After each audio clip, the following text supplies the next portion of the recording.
मित्रांनो ही आहे आमची बुलबुल. तर हिला आता गवत आणू आपण. तर सगळ्याला हाय बोल, हाय बोल. तर मोठ्या भाऊनं लसणाचे वाफे भिजून घेतलेले आहेत. बघू शकता तुम्ही.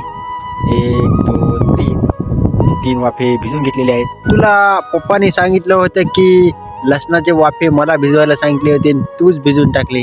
तू याच्यावर काय म्हणू शकतो, काय बोलू शकतो? काम करा मित्र.